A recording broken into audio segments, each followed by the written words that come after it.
podcast is part of the Sports Social Podcast Network. BetMGM is pitching baseball fans a chance to swing for the fences. Register using code CHAMPION200 and win $200 in free bets when you place a $10 moneyline wager on any Major League Baseball game and either team hits a home run, regardless of your bet's outcome. Enjoy baseball like never before with BetMGM's daily promotions at your fingertips all season long. Download the app or go to BetMGM.com and use code CHAMPION200 to win $200 when you bet $10 on an MLB game and either team hits a home run. Sign up today and find out why nothing beats a win at the King of Sportsbooks. Major League Baseball trademarks used with permission. Visit BetMGM.com for terms and conditions. Must be 21 years of age or older to wager. Virginia only. New customer offer. All promotions are subject to qualification and eligibility requirements. Rewards issued as non-withdrawable free bets or site credit. Free bets expire 7 days from issuance. Please gamble responsibly. Gambling problem? Call 1-888-532-3500. The 1865 Match Report. Hello and welcome to the 1865 Match Report. It finished at Craven Cottage, Fulham 0, Nottingham Forest 1. It's been a while since a Forest game has drained me like that one. But the key thing for Forest tonight is that they have secured their playoff place and denied Fulham the opportunity of clinching the title. And coupled with Bournemouth's result at Swansea, the 3-3 draw, Forest could still have even more to play for this season, as they are currently 3 points off the Cherries, with that crucial game still to come next week. But there's plenty to reflect on from Craven Cottage tonight. I've got Tom with me to look back on the game. A game won by Philip Zinckkernagel's only goal. We will come on to that a bit more. But Tom, first of all, we'll start with the Forest team news and the one change that was made from the win at Peterborough on the weekend. Steve Cook coming in for Toby Figueiredo. I think on the night it was a justified selection, wasn't it, from Steve Cooper? Yeah, and Toby's done nothing wrong in recent weeks. He's been solid and he's probably played the best we've actually seen him in a Forest shirt. But with that know-how and now away from home, Steve Cook inclusion inside tonight, like you said, was justified. He just marshalled that back five and kept Alexander Mitrovic quiet, because he's been scoring goals for fun this season. I think he's on nearly 40 goals or 40 goals or something like that. We kept him relatively quiet, and Bobby Cordova-Reid kept him quiet. But no, he's marshalled that back five excellently tonight. Yeah, all of them were immense, particularly Cook, McKenna and Worrell in that back three. And of course, Fulham were already promoted before this game, so they had the opportunity to secure the championship title on their own patch. But in that first half, Forest actually came out the stronger team, didn't they? And looked to take the game to Fulham early on. Yeah, we've noticed that in recent weeks. That Forest has been out the blocks pretty quick. The Reading game a few weeks ago where we scored after 17 seconds. And then the one against Birmingham a couple of weeks. So yeah, we're really quick out the blocks. And I wouldn't say it caught Fulham by surprise, but we got in their faces early on, and it took them a good 15-20 minutes to settle down and get into a bit of their rhythm. But no, Forest were the stronger side, and we made some decent openings in that first 15-20 minutes. The impressive thing that Forest did right the way through the game was the pressing and the effort that they put in to stop Fulham building up ahead of steam and really getting into the play, which makes them such a good team at this level. Early on, the way that Forest pressed them disrupted the way that they wanted to play, and that ultimately, that pressing and that effort and that hard work led to the first goal, didn't it, Tom? Talk us through it. Well, the ball went out on this near side to where the cameras were, and it was quick throw to I think it was Colback from Steve Cooper, and he's played Sam Surgeon and Tim Ream.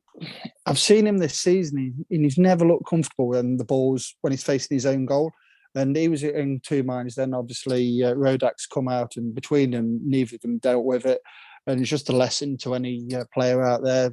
Never stop running because you never know what might happen. and Zinckernagel did that, and they got into a mess. And he's just basically just shielded the ball over the line because he's got that initial touch. And it was just really good play. And like you say, the pressing from Forest tonight was excellent, and that showed that in getting that goal.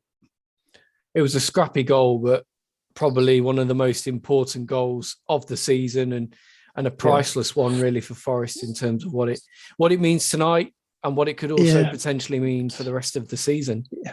I mean, we don't care how they're going at the moment. I mean, we've got to remember we're extremely fortunate to be in this position following the first 7 or 8 games this season and the job what Steve Cooper's done.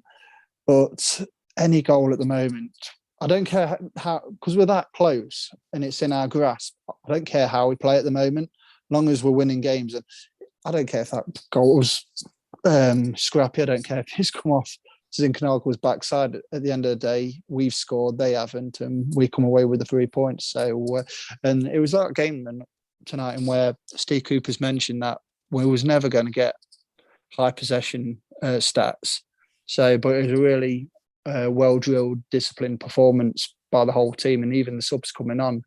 And we deserve, in my view, the 1-0 win tonight of how we've stood up against Fulham, who have been top of the league all season, and it's just a magnificent performance, and that's all down to Steve Cooper and his staff. And Cooper, in his post-match interview, talked about how Forest kept to the game plan after going in front. They tried to not drop off too much and stick to the game plan. It's hard against the team with Fulham's quality because they are going to create openings and they are going to come at you. And because they're quite an open side, they're prepared to throw players forward, and that can create problems for you when you are trying to hold on to a lead. But he did say that tactically our performance was very good and he was impressed with that. And I would say that was one of our strongest performances in the tactical sense of the season, and certainly under Steve Cooper. Yeah. And Mitrovic, in particular, he was getting frustrated as the longer the game went on. He was getting more and more frustrated with certain things, what was happening in the game. And that's credit to how Forest had played, because they basically rattled their more creative players. They weren't getting the freedom what they normally get against other teams in the Championship. So, it was a top performance. And it's, again, it goes down to Steve Cooper of like this, making the players disciplined in a way of that, when to press, when to not, when to drop off, when to run and everything. And I thought that everyone was brilliant tonight. I think, I don't want to be negative on this aspect, but I thought Jed Spence, I don't know if he was like, because he's played a lot of games and hasn't had a rest. I thought sometimes his decision making at times was a bit naive in terms of he was diving into challenges and then leaving gaps behind. But having said that, he always had a player around him to mop up any mistakes he made, i.e. Worrell or Steve Cook. So I don't want to be too negative, but that was just one thing what, as the game went on tonight, I'll just say, don't get caught in trying to get a ball where you're never going to get. So, and with players like Mitrovic, they're going to like put that into their advantage of like getting free kicks in and around the area. And then with the quality of Harry Wilson and Tom Kearney who come on, they could like come up with some real damage to us. But thankfully, we held out tonight.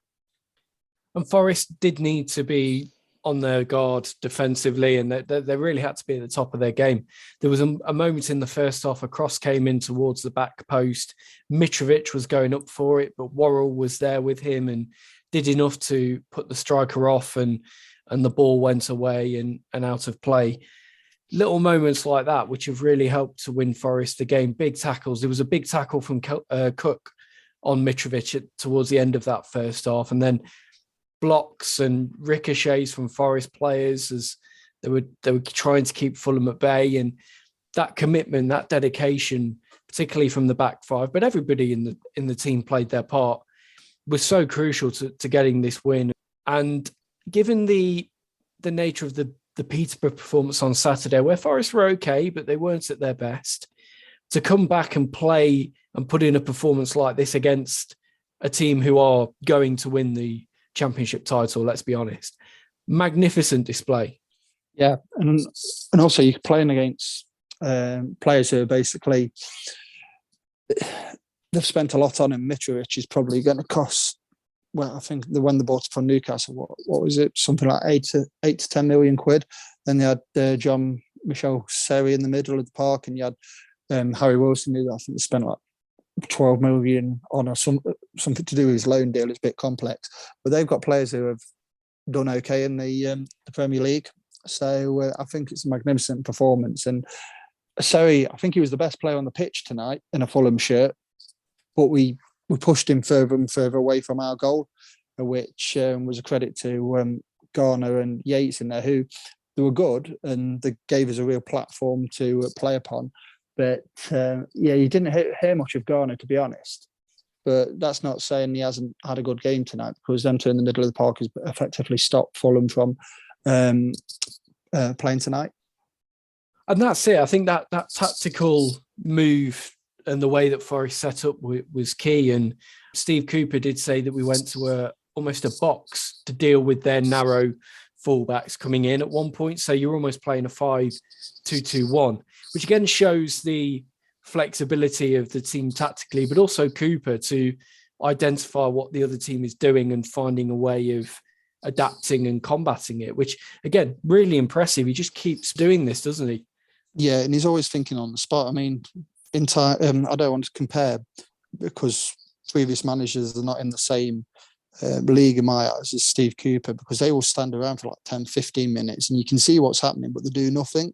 And Steve Cooper's always like one step ahead of the job, like thinking, oh, what's going to happen next? How come they've done this? Let's combat it now, kind of thing, rather than waiting. And if you wait that like 10, 15 minutes in football, the damage could be done and you can't get back from it. But he's always thinking on the spot, and with his coaches like Alan Tate and Stephen Reid. So, yeah, like I think I mentioned on the pod a couple of months ago, this Forest side is the best coach side I've seen.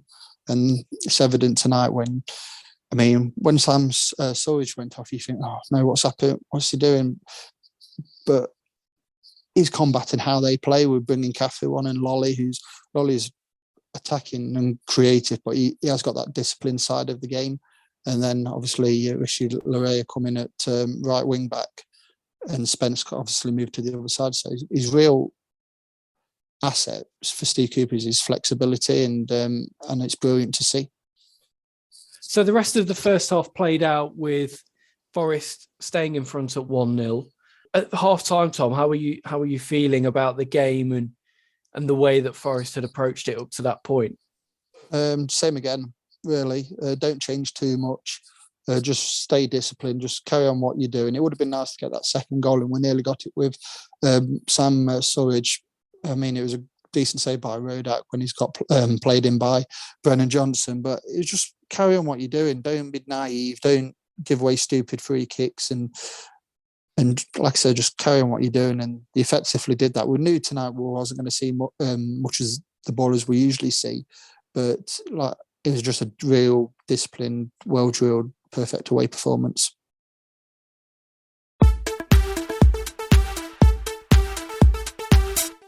AutoTrader makes buying a car easier than ever. How? With the largest inventory of new and used vehicles, AutoTrader lets you shop for cars by monthly payment, so you know what you'll pay before you buy. And you know the prices are good because they're backed by Kelley Blue Book. Finally, it's easy. Start shopping at autotrader.com/finally it's easy.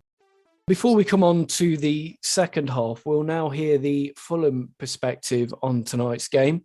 So it's over to Matt from the Fulham Focus podcast. Hi, it's Matt from the Fulham Focus podcast. I'm feeling a bit frustrated tonight. Obviously, losing is never nice, but then to see Bournemouth go and score 3 goals, that really is a kick in the nuts. We didn't play amazing. We played some good football at times, but we proper gifted Forest a goal there. We've come away really frustrated. It could have been a night where we secured the league title, and it wasn't to be. And now we could win it without playing if Bournemouth either draw or lose on Saturday, which I'm sure Forest will want as well, as you're now chasing them down and within touching distance. We always knew it was going to be a tough game. Forest are a good side, and you are where you are in the league for a reason. Steve Cooper's done a fantastic job, and the players have really bought into his system, and that much was obvious tonight. As I said, we gifted that goal. it's really frustrating from a defensive point of view, and that's the sort of stuff we need to get rid of if we're to survive in the Premier League next season. Changes need to be made in the team. I think we all know that. We're not naive, but it feels like we're really limping over the line for the title, and it would have been nice for us to do it in front of our own fans, but it wasn't to be today, and it is what it is. Forest, they look good. They look quick on the counter-attack. He got in behind us a few times and did have a couple of threatening chances. From our point of view, it's got to be disappointing because we had a lot of chances that we didn't take. That final ball just wasn't good enough. Our passing tended to be a bit all over the place at times, and the goal really took the wind out of ourselves. I felt like we were pretty dominant until we gave the goal, and then it just sort of took it out of us. It's unfortunate. It is what it is. It happens. We lose games. But as I've said, the Bournemouth result really is the frustrating one because we'd have been all but champions if they'd have lost as well. But yeah, best of luck to Forest for the rest of the season. And that Bournemouth game will be a cracker next week. It's really exciting from a neutral point of view. Good luck. Thanks, Matt. So on to the second half then, Tom. And like you say there, Forest, you wanted them to carry on in very much the same vein as the first. But it was Fulham who actually came out early on and went looking for that early response in the second half, didn't they? And pinned Forest back a little bit.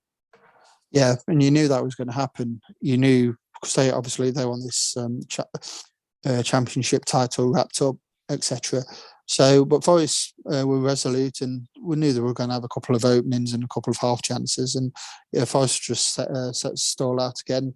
And I mean, they could have won it more convincingly with that Sam Surridge effort in the second half, but it wasn't to be. And it's just, to be honest, I don't want to sound like it was a walk in the park for us tonight, because it wasn't. And watching it, I was like, that was the longest half I've witnessed recently, because you're looking at the Bournemouth Swansea game and you're just thinking, it's only 1-0 and you're away from home and the quality of what they've got. And my heart was beating quite fast at that point. I was like thinking,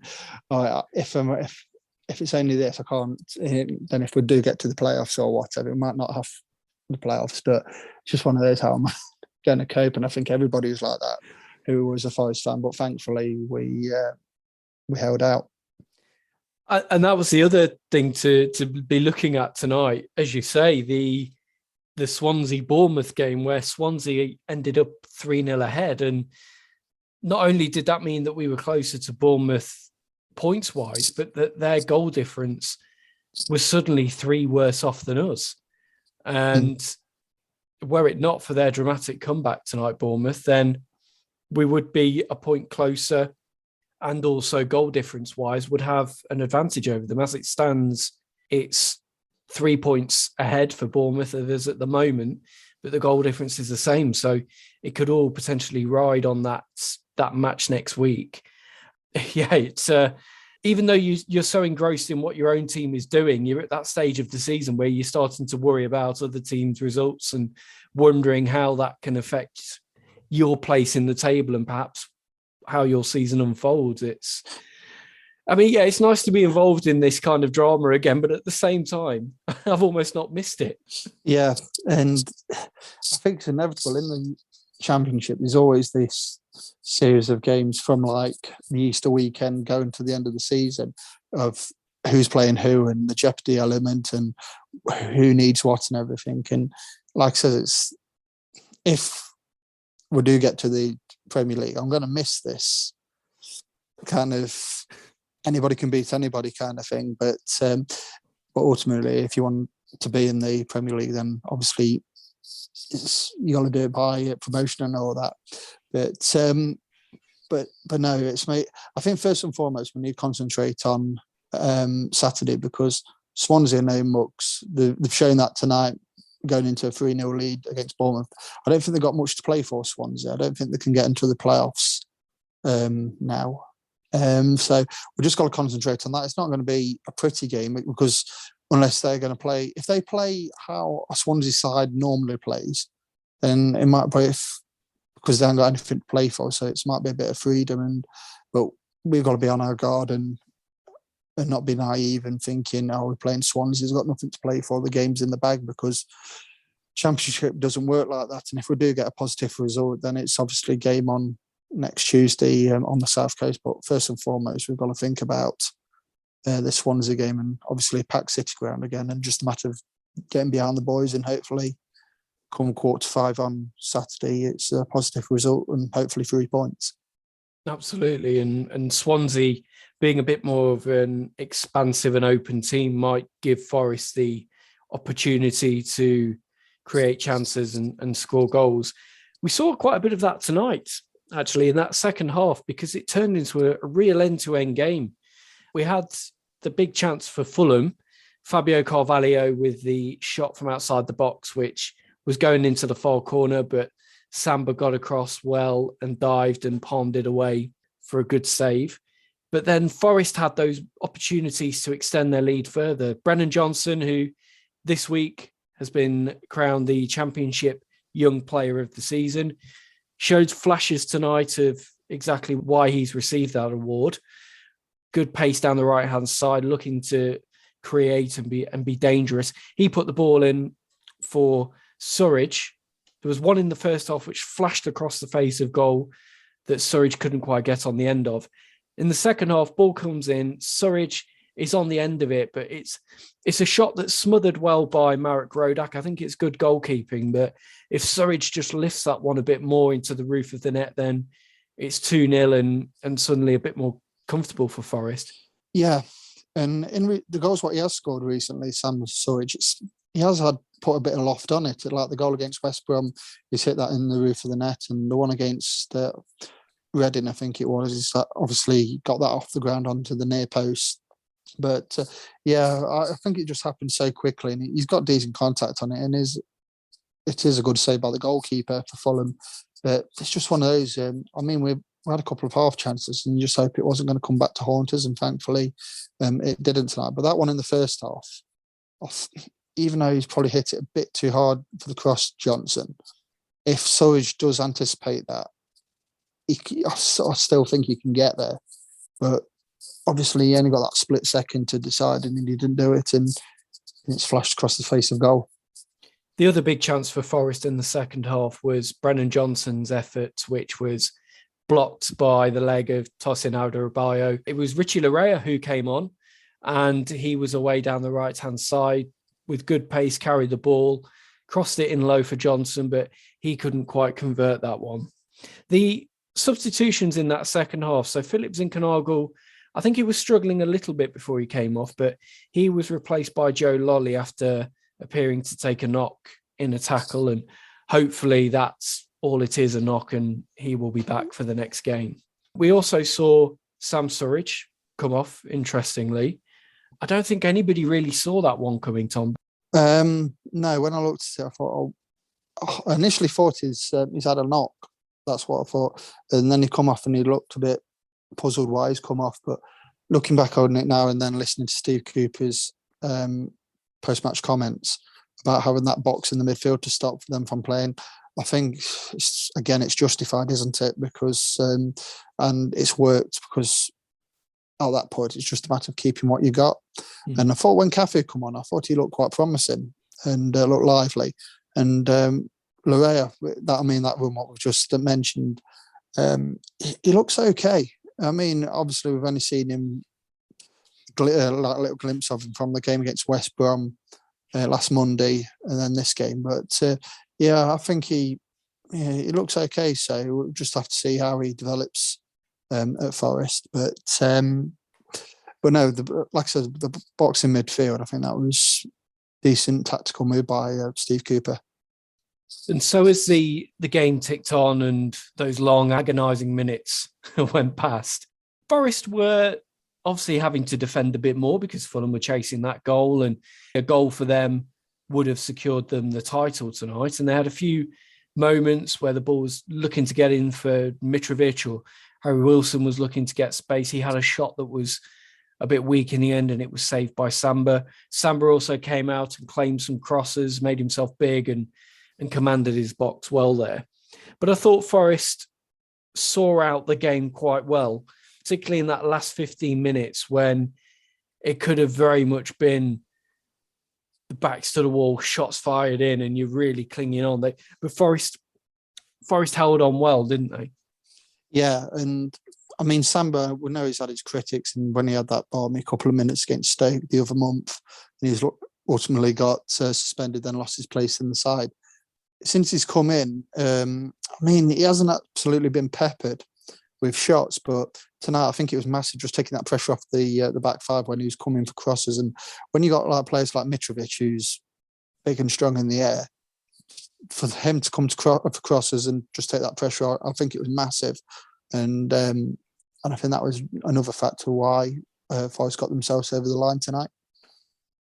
And you saw what it meant at the end to the players and to the travelling Forest fans. Great scenes again at Craven Cottage.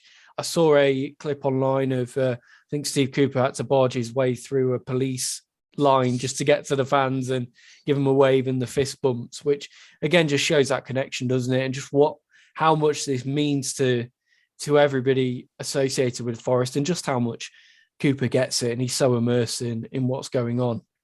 Yeah, and another thing is we're proud for him to be our manager, and he's proud to be manager of Nottingham Forest.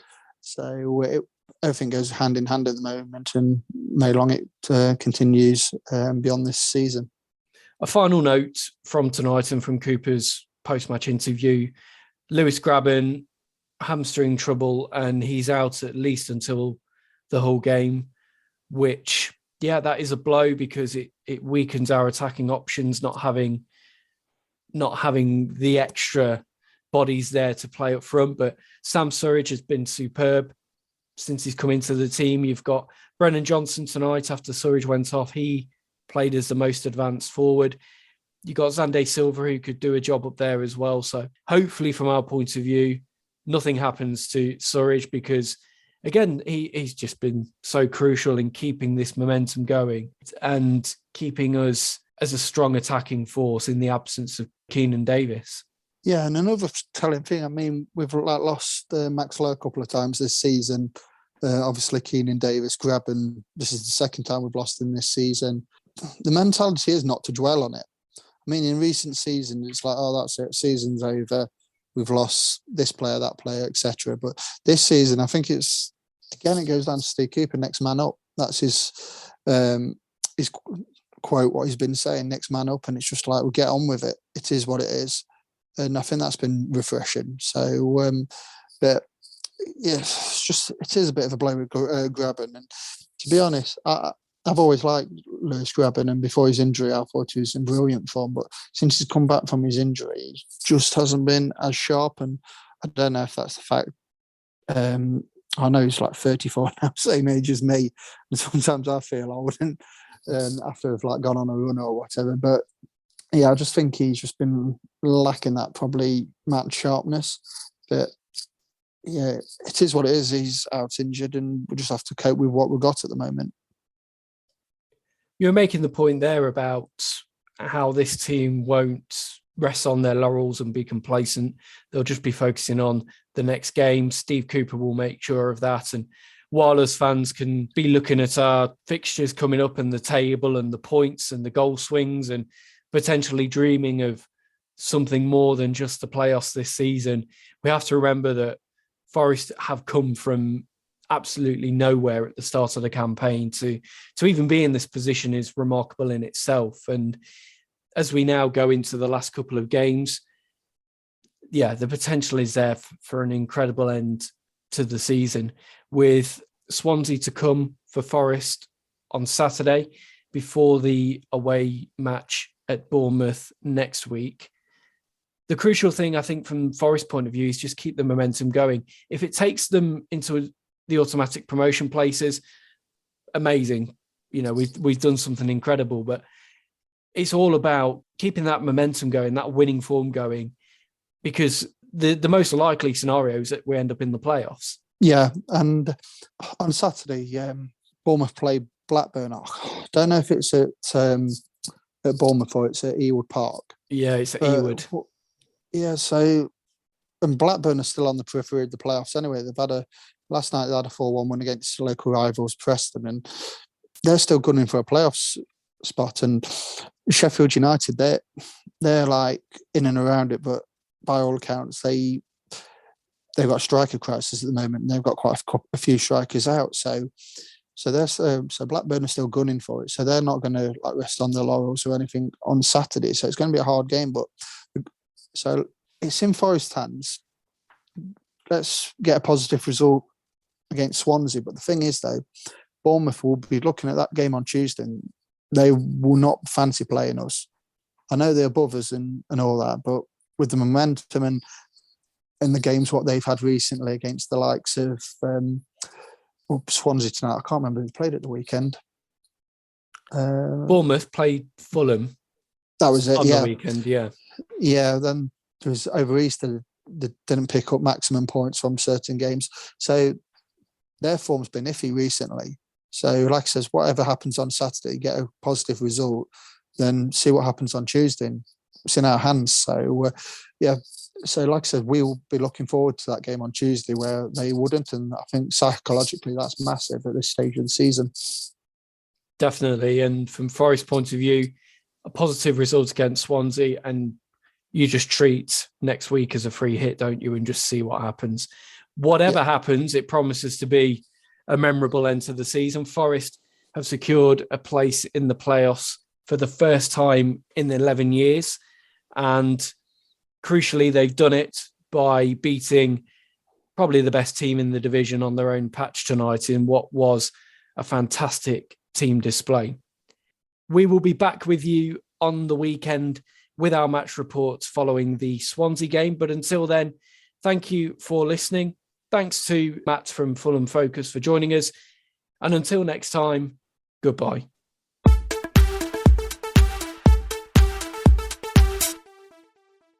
Sports Social Podcast Network. Extravaganza. Fun to say and fun to play. Now that's an everyday win. Play the $173 million Extravaganza Scratcher for your chance to win up to $5 million or 670,000 prizes ranging from $100 to $500. Everyday win. Are you in? Visit a lottery retailer near you. For odds and more information, visit VALottery.com.